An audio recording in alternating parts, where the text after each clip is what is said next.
Welcome to my corner of the internet. I'm the house hacker. Today I want to talk to you about boundaries, and specifically boundaries between you and your employer.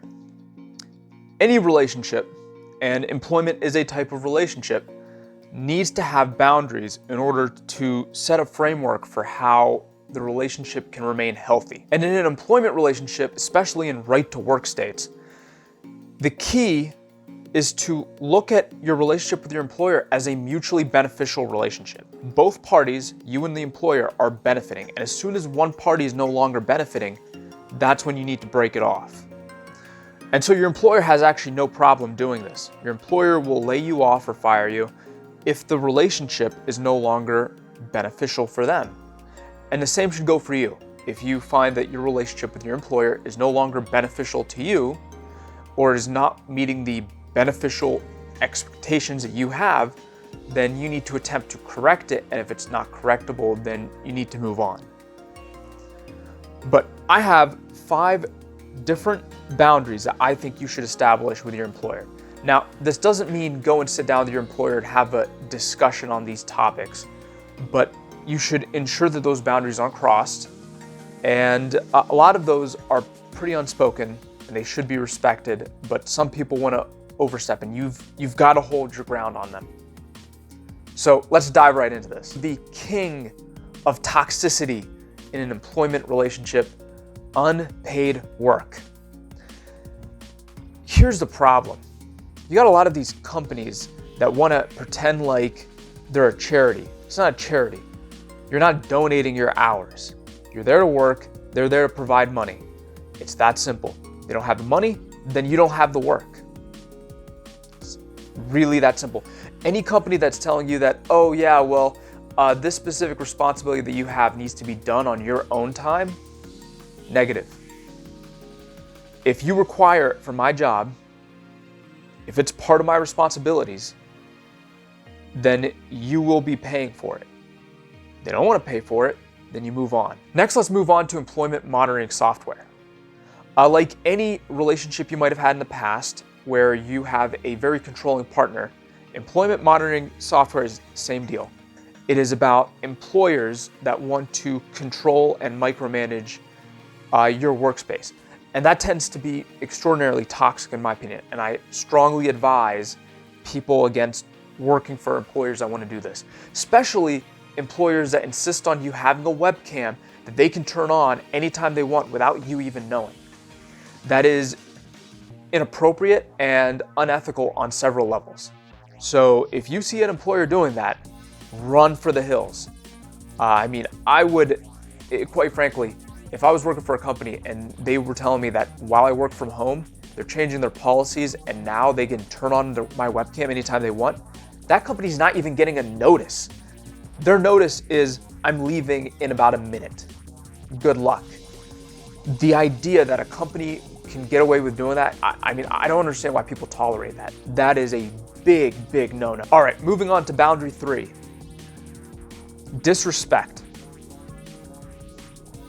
Your managers should not be talking down to you and disrespecting you at all. Like, if your manager is berating you, being disrespectful, you shouldn't be there. That's poor for your mental health. You know, the last video we talked about stress. You know, that's one of the things. If you have a manager that's being disrespectful, don't even bother. And you know, I'm not immune to some of this. I've had managers that I've put up with longer than I should have that were disrespectful. And you've got to pinch that in the bud as soon as you possibly can, because if you don't, you're effectively giving them the leeway to continue to encroach and step into your personal space with their nosiness, with their disrespect. At the same time, there's another end on this. If a manager is having an intense day or they're having a deeply problematic moment and you happen to walk in and they snap at you, that's not the same as disrespect. Okay, when we're talking about specifically disrespect, someone who's gonna talk down to you, or they're gonna talk about how they're going to try and undermine what you've done. They're going to try and make it sound like you've been doing poorly, even if you haven't. They're going to be disrespectful in their tone. If a manager snaps, that's a different story. Honestly, like there was one situation where I walked in and a manager was in a very tense moment and I didn't even do anything. I just happened to be the next person that walked into the room at the time, and this manager snapped. And I didn't lose my cool.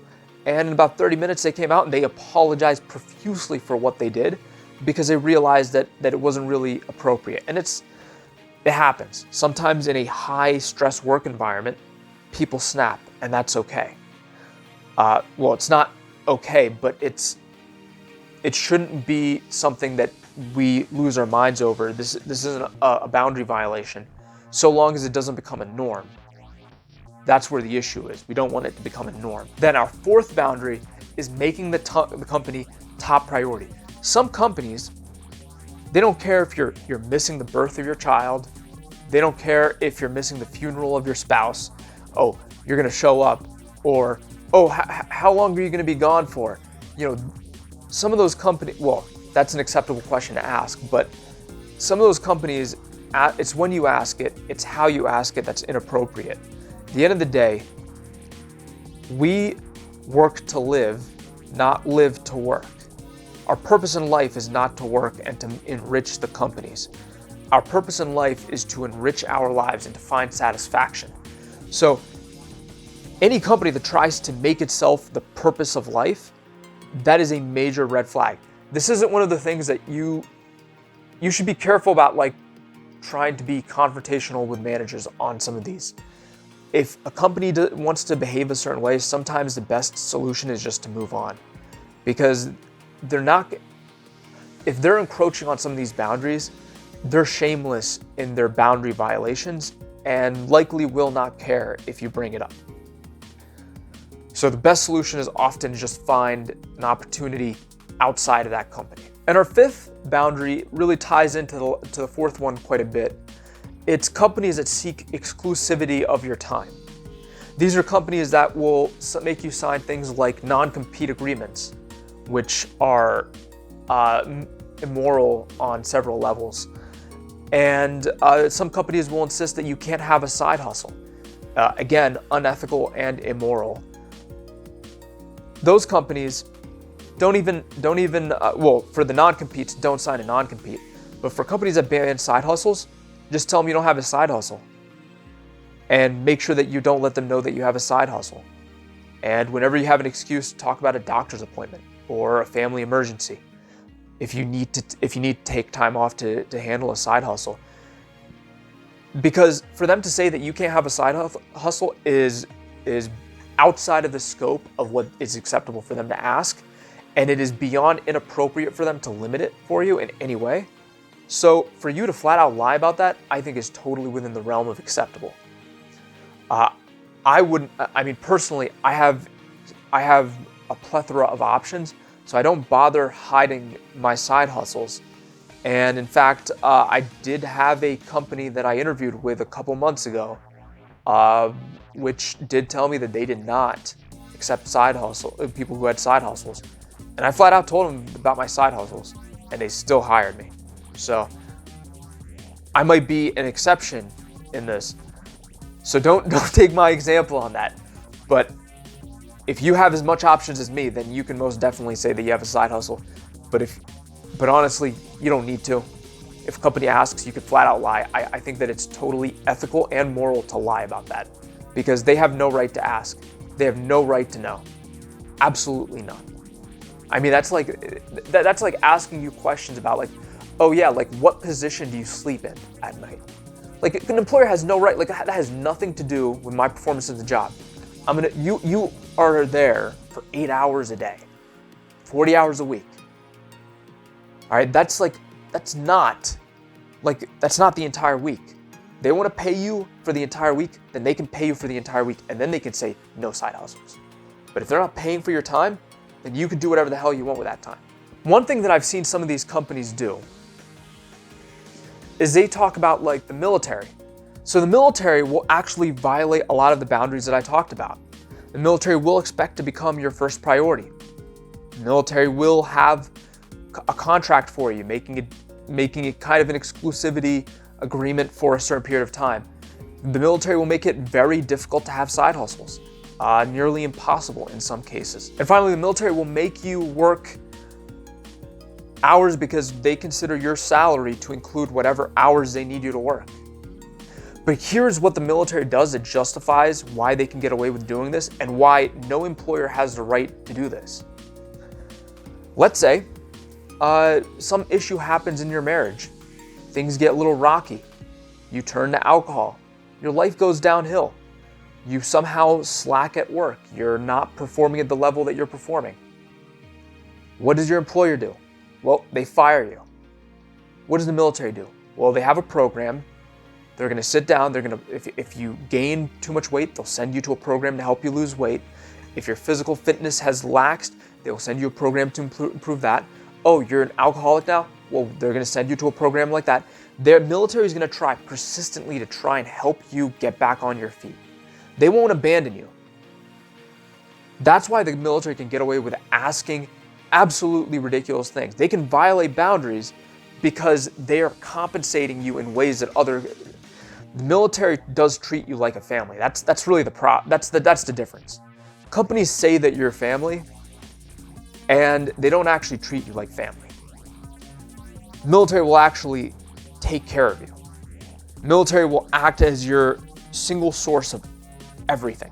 If you have any problem, you have a legal problem, the military will take care of it. You have a health problem, the military will take care of it. You have an emotional problem, the military will take care of it. They will provide you with everything. And so the only time the military will fire you is when you have become so far gone that that you've become a failed cause. If you become so far gone that if they believe that they can't just bring you back, that they've tried multiple times, you have no interest in trying to work your way back to try and recover from whatever hole that you fell in, then that is when the military moves on. When you break a serious law. If you're a soldier going out and you're committing like felonies, yeah, absolutely, the military is then gonna let you go because at that point you're too far gone. When you start committing crimes, when you start neglecting your responsibilities, when you start doing all these things and you start going down the road, but you got to understand, companies aren't like that. Oh yeah, your performance slacked. Well, we'll just lay you off. My first job out of college, this was in the defense industry, okay? So it's not like we're too far off from the military. We were working, but we were civilians supporting the military. We had a guy going through some marital issues. Every single lunch, he was going to his car, he was taking a swig of alcohol, and then he was coming back into the office. And that helped him get through the day. Eventually, they found some alcohol bottles in the trash can. They ended up figuring out who it was based on security cameras, and they fired him. The commercial company fired him. They had no desire to help the guy out. I mean, I have no idea what happened to the guy, but the guy was in a deep hole in his life, and the company was like, "Yeah, not our problem. Bye." Military would not have done that. Therefore, the military can ask things of you that these companies can't. So overall, I would strongly recommend you keep these boundaries in the back of your mind when you're dealing with employers. It is extraordinarily important that you don't allow them to establish a foothold, or rather a precedent, to continue behaving this way. Because as soon as you allow it, then they say, okay, then if he's okay with this or she's okay with this, then this behavior is okay. And once that happens, they can then escalate. All right, well, if this behavior is okay, then maybe the next behavior is okay. And eventually, by the time you realize that this has gone way too far, it's too late. It's already so far gone that the relationship has soured. You probably have a lot of animosity. Trying to recover the relationship and trying to get the employer to return to respecting those boundaries is really difficult. So, strongly recommend avoiding situations where you allow employers to even come close to violating these boundaries. So leave a comment below. Let me know if you guys have ever experienced anything like this. Personally, my biggest thing when I was younger, I let the disrespect go too long. And it's one of the things where I tried to be friendly and I tried to be nice to the managers, hoping that that would be helpful professionally. And that was just not the way to go. So leave a comment below. Let me know which one of these boundaries you allowed your supervisors to violate and what lessons you learned. And like and subscribe. Let me know if you enjoyed these videos. Share them. And thanks for watching. I'll see you guys on the next one.